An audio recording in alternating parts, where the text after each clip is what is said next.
Bonjour, je suis le docteur Tchébou Magellan Bernard, expert bancaire, spécialiste de la création et du développement des institutions financières. Aujourd'hui, nous parlerons de la deuxième partie de formation des experts bancaires internationaux. Vous n'êtes pas sans savoir que l'ensemble de nos formations se déroule dans les 10 modules de formation que nous avons dans le cadre de nos formations.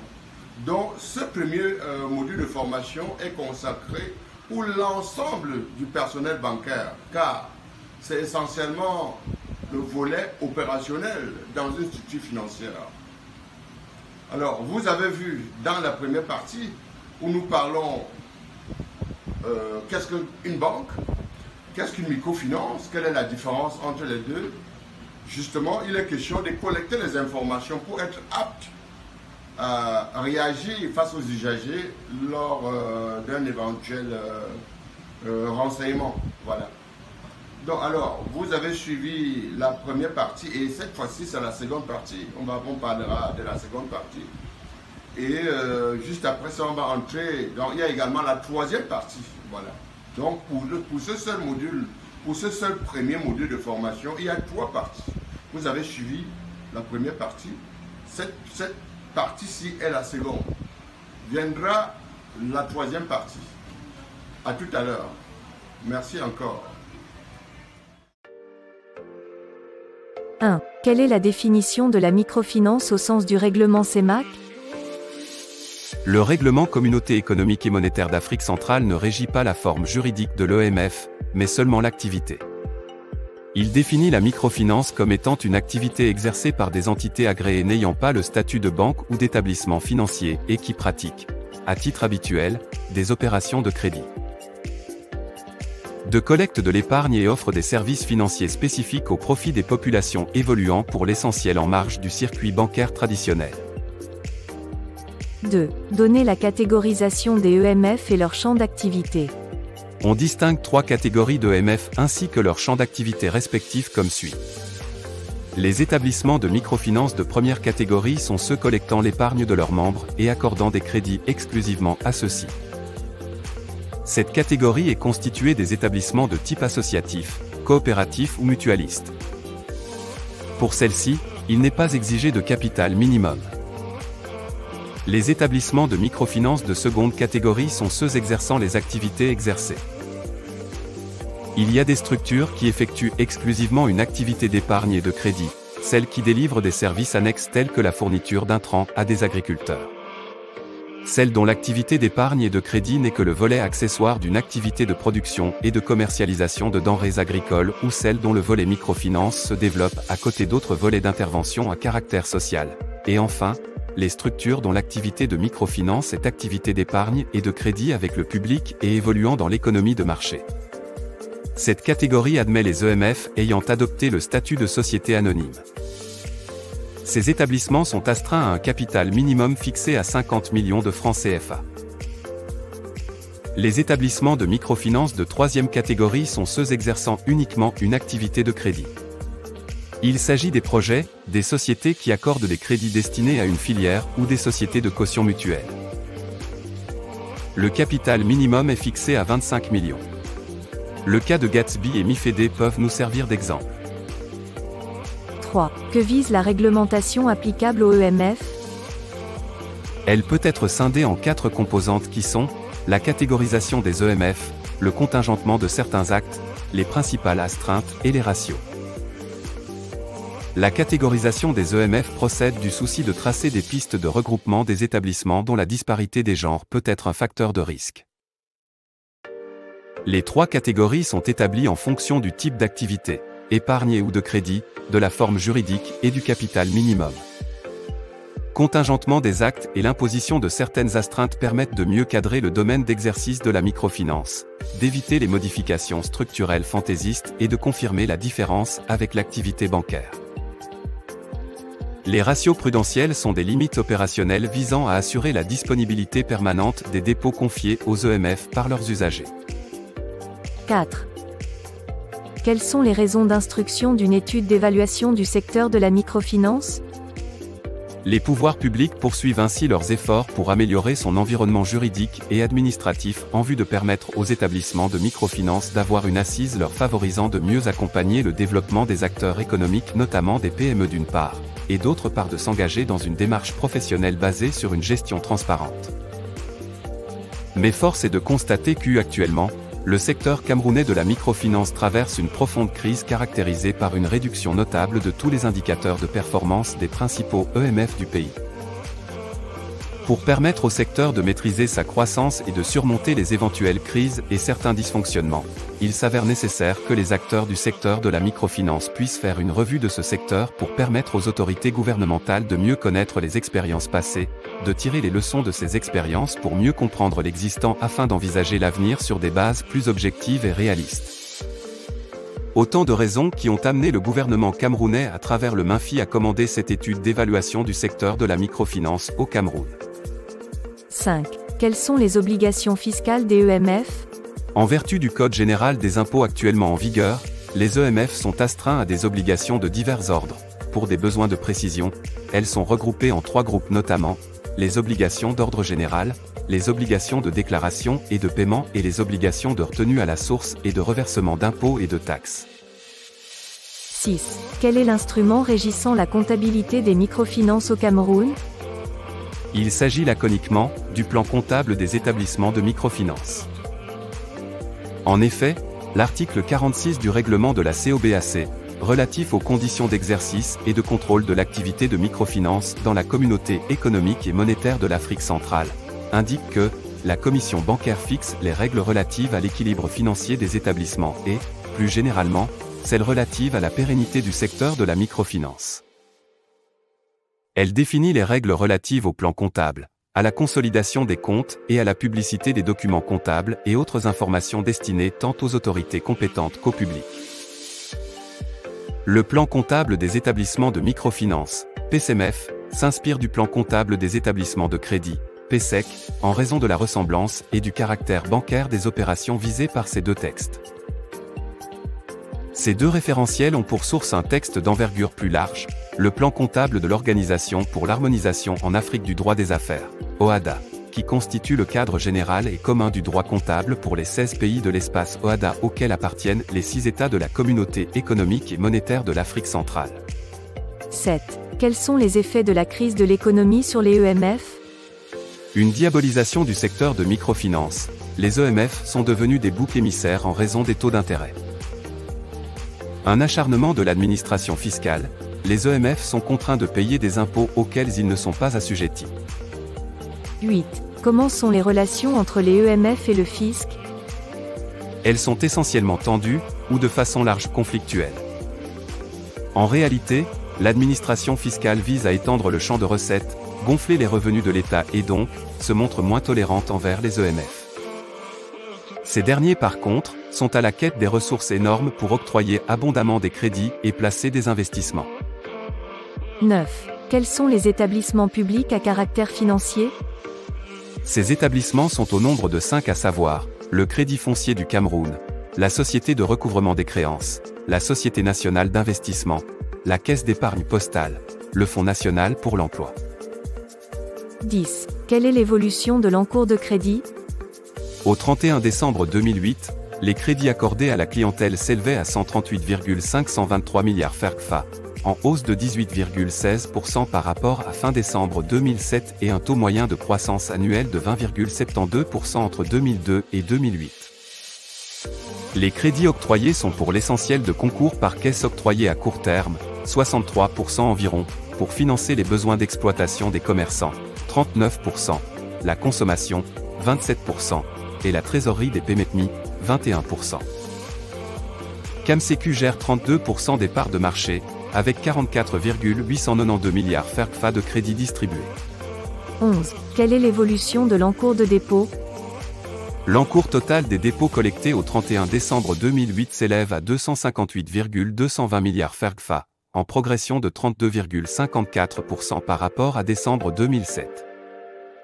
Entre fin 2002 et fin 2008, le taux moyen de croissance annuelle des dépôts est de 25,30%. Plus de 20 d'EMF disposent d'un montant de dépôt supérieur à 1 milliard. La moitié de ces établissements exercent en deuxième catégorie.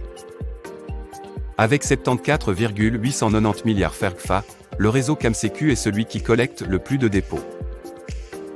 Il est suivi de la CCA, 33,176 milliards, puis de Cofinet, 17,967 milliards, et de First Trust, 14,481 milliards. Les dépôts collectés sont majoritairement à vue et représentent environ 80% de l'encours total des dépôts collectés au 31 décembre 2008. 12. Quelles sont les obligations fiscales des EMF? En vertu du Code général des impôts actuellement en vigueur, les EMF sont astreints à des obligations de divers ordres. Pour des besoins de précision, elles sont regroupées en 3 groupes notamment, les obligations d'ordre général, les obligations de déclaration et de paiement et les obligations de retenue à la source et de reversement d'impôts et de taxes. 13. Citez quelques EMF indépendants au Cameroun. Parmi ces EMF indépendants, on distingue les coopératives d'épargne et de crédit, Cap Finance, ex-NCR, Capcol, CEC Cameroun, Crédit Mutuel, Sofina, La Tontinière, Caisse d'épargne et de crédit des artisans du Houri, SECO, Renaprov, Unique, CPI, CCI, KDCI, etc. Les mutuelles communautaires de croissance, MC, les sociétés anonymes, Express Union, Crédit du Sahel, etc. Les organisations non gouvernementales, Gatsby, MIFED, etc. Le fonds de refinancement, le FPR est un établissement de 3e catégorie destiné au refinancement des EMF. Société anonyme au capital de FCFA 50 millions et dont l'actionnariat est tripartite, 30% appartenant à des ministères, 30% aux EMF partenaires du PREPAFEN et 40% à la société civile, le FPR a été créé pour pérenniser les fonds de crédit du PREPAFEN et opérer dans la région de l'extrême nord. 14. Quelles sont les principales ONG opérant dans le domaine d'EMF? Elles sont essentiellement au nombre de 2, il s'agit précisément de Gatsby et MIFED. En effet, ce sont des ONG qui opèrent pour la plupart dans les petites villes et évoluent en 3e catégorie. Les principales ONG opérant dans le secteur de microfinance sont Gatsby Fondation et Programme de promotion de crédit solidaire du MIFED dans le Nord Cameroun. Gatsby, qui est d'origine britannique, est implanté au Cameroun depuis 16 ans tandis que le Crédit solidaire de MIFED est de création récente.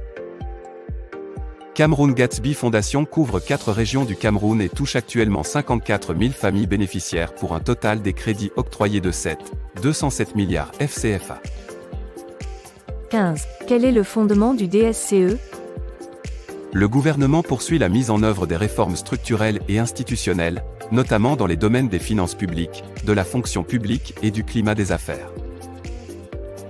À la suite du document de stratégie de réduction de la pauvreté, un document de stratégie pour la croissance et l'emploi, DSCE, cadre de référence de l'action gouvernementale pour la période 2010 à 2020 a été adopté. La stratégie de croissance du DSCE est fondée sur la réalisation de grands projets d'infrastructure, la modernisation de l'appareil de production, le développement humain, l'intégration régionale, la diversification des échanges commerciaux et le financement de l'économie, afin de porter la croissance aux alentours de 5,5% l'an en moyenne sur la période 2010 à 2020.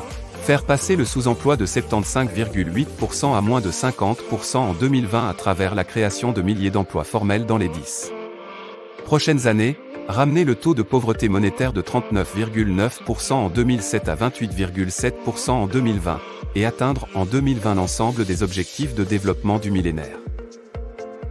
16. Quel est l'objectif du programme de promotion de crédit solidaire dans le Grand Nord? Sous l'égide de 2 organisations non gouvernementales notamment, le Centre international de développement et de recherche, CIDR, ONG française, et Microfinance et Développement, MIFED, ONG camerounaise, un programme de promotion de crédit solidaire dans les régions septentrionales du Cameroun voit le jour. À terme, il était prévu d'aboutir à la création de 2 institutions de crédit solidaire. Pour assurer le financement initial, les 2 partenaires ont mobilisé les ressources auprès du ministère français des Affaires étrangères et de l'Union européenne. Le programme a pour objet de permettre aux femmes défavorisées exclues du système bancaire classique d'avoir accès aux services financiers pérennes pour développer leurs activités économiques et améliorer leurs conditions de vie. À la suite des impératifs de rentabilité, d'efficacité et de gouvernance, il a été convenu de la création d'une seule institution de crédit solidaire de deuxième catégorie. 17. Quels sont les effets de la crise économique de 2008 sur le Cameroun? Le Cameroun a été touché par la crise économique et financière mondiale déclenchée au milieu de l'année 2008. Pendant cette crise, la sylviculture a été la branche la plus touchée avec une baisse de 10,6% de la valeur ajoutée en 2009. Dans le même temps, les termes de l'échange se sont détériorés de 18,1% en 2009 alors qu'ils s'étaient appréciés de 22% en 2008. Ces effets, conjugués à la baisse de la production pétrolière et à l'insuffisance de l'énergie, ont négativement affecté l'activité économique au Cameroun. Entre 2008 et 2009, le taux de croissance du PIB réel a connu un ralentissement en passant de 2,9% à 1,9%. Avec la reprise de la demande mondiale et les programmes de soutien aux cultures de rente, l'activité économique connaîtrait une reprise en 2010 et le taux de croissance réel se situerait à 3%. En particulier, le secteur secondaire devrait amorcer une reprise grâce à la bonne tenue des industries manufacturières qui bénéficient d'une progression de 3,3% de la branche électricité, eau et gaz. Le secteur tertiaire croîtrait de 4,1%, grâce à la hausse des activités dans les branches commerce, restaurants et hôtels, transports, entrepôts et communications et services non marchands des APU. 18. Quels sont les produits de l'offre de services d'épargne? Les produits d'épargne proposés sont les dépôts à vue dont la rémunération est libre, et des livrets d'épargne portant un intérêt obligatoire minimum de 4,25% sur la petite épargne d'un montant inférieur à 5 millions de FCFA. 19. Que signifie BEAC? Banque des États de l'Afrique centrale. 20. Qu'est-ce que la COBAC? Quel est son rôle? Commission bancaire de l'Afrique centrale, chargée de superviser et réguler l'activité bancaire et de microfinance en Afrique centrale. 21. Quel est le bénéficiaire privilégié de crédit? Les services fournis par les banques sont axés autour des grandes entreprises qui constituent la clientèle la plus solvable et fiable du système financier. La concurrence autour de ces clients est rude, dans un contexte d'abondance des ressources et de demande de crédit stagnante. Le niveau de risque et l'absence de ressources à long terme contraint les banques dans l'octroi de concours longs. Les produits fournis sont fréquemment des découverts ou des crédits spot dont la demande, dans le marché actuellement liquide, est faible. Pour le reste, les banques sont peu présentes dans certains secteurs d'activité tels que l'agriculture, l'immobilier ou le crédit bail. 22. Quels sont les atouts d'une banque? Une plus grande variété de services financiers.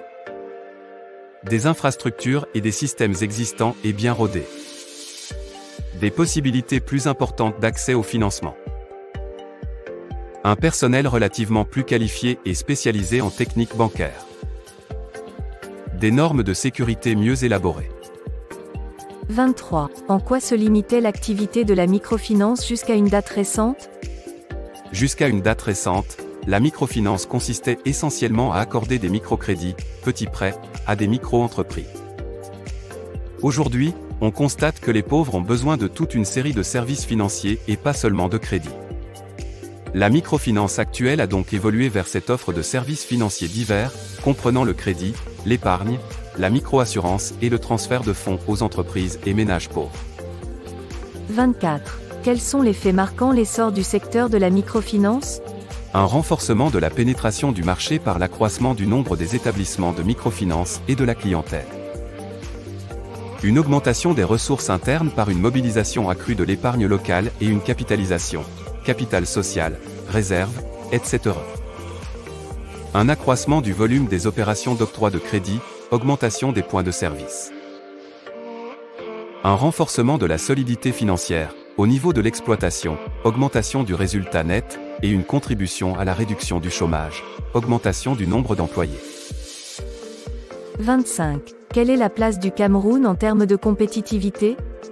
La compétitivité est appréciée à travers le taux de change effectif réel, TC, et les indicateurs relatifs à l'environnement des affaires. Selon le rapport 2009 à 2010 du World Economic Forum, le Cameroun gagne 3 places en termes de compétitivité. Il occupe le 111e rang sur 133 pays classés. Les pays d'Afrique subsaharienne sont peu compétitifs. La Tunisie, le pays africain le mieux classé, occupe la 40e place. Le Cameroun est classé en tête en Afrique pour l'ouverture aux échanges extérieurs et la disponibilité des ingénieurs et des scientifiques. 26. Quel est le nombre d'entreprises cotées à la Douala Stock Exchange, DSX? Sur le marché financier, la capitalisation boursière des 3 entreprises cotées à la Douala Stock Exchange, DSX, a baissé de 8 milliards entre janvier et août 2010 pour se situer à 74,8 milliards. Dans la période, le cours de l'action SANC s'est apprécié de 46,2% pour se situer à 84 101 francs. À l'inverse, celui de l'action Socapalm s'est inscrit dans une tendance baissière en se fixant à 34 027 francs CFA. Le cours de l'action Safacan est demeuré stable. 27. Comment le gouvernement diversifie-t-il les sources de financement? Le gouvernement poursuit sa stratégie de diversification des sources de financement de l'économie à travers les procédures relatives au crédit bail, au capital risque, à l'affacturage, et le lancement d'un emprunt obligatoire de 200 milliards destiné aux grands projets. 28. Quel est le fondement du DSCE?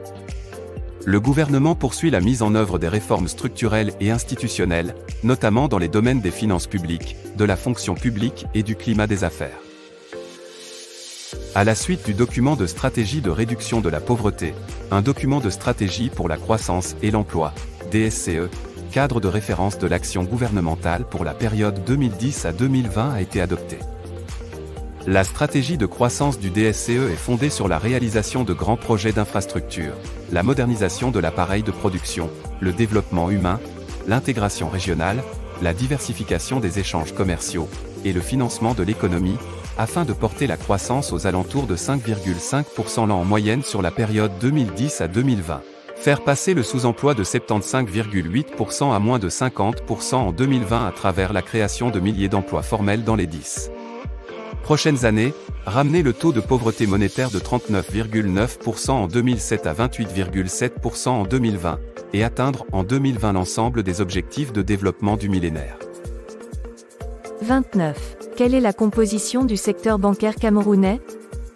Le secteur financier camerounais, encore peu développé, compte au 31 décembre 2010 13 banques commerciales dont 3 locales, une bourse des valeurs, 6 établissements financiers, 4 institutions financières spécialisées, 16 compagnies d'assurance, un fonds de sécurité sociale, une société de recouvrement, et environ 426 établissements de microfinance. 30. Quels sont les produits de l'offre de services d'épargne? Les produits d'épargne proposés sont les dépôts à vue dont la rémunération est libre, et des livrets d'épargne portant un intérêt obligatoire minimum de 4,25% sur la petite épargne d'un montant inférieur à 5 millions de FCFA. 31. Quel est le bénéficiaire privilégié de crédit? Les services fournis par les banques sont axés autour des grandes entreprises qui constituent la clientèle la plus solvable et fiable du système financier. La concurrence autour de ces clients est rude, dans un contexte d'abondance des ressources et de demande de crédit stagnante. Le niveau de risque et l'absence de ressources à long terme contraint les banques dans l'octroi de concours longs. Les produits fournis sont fréquemment des découverts ou des crédits spot dont la demande, dans le marché actuellement liquide, est faible. Pour le reste, les banques sont peu présentes dans certains secteurs d'activité tels que l'agriculture, l'immobilier ou le crédit bail. 32. Quelles sont les opérations bancaires effectuées par les établissements financiers? Le commissionnement, le courtage ou l'intermédiation dans les opérations portant sur les effets publics, les effets de commerce ou sur les valeurs mobilières, le crédit à court terme, moyen et long terme, la prise en nantissement et barre oblique ou encaissement d'effets publics, d'effets de commerce ou de chèques, le financement à tempérament, le crédit bail, le factoring ou l'affacturage, le recouvrement. Nous sommes arrivés au terme de la formation en vidéo. Premier module de formation des experts bancaires internationaux. Que vous soyez technicien bancaire, cadre bancaire ou alors consultant bancaire indépendant. Le personnel bancaire passera toujours par ce premier module-là. Donc ne vous interrogez pas, mais pourquoi je suis cadre bancaire et j'ai fait la formation des experts? Non, tout le personnel bancaire doit maîtriser parfaitement le secteur bancaire. Voilà, donc ce qui reste à faire maintenant, c'est de vous demander, d'attendre la troisième partie qu'on enverra dans les minutes à venir. À tout à l'heure. Merci encore.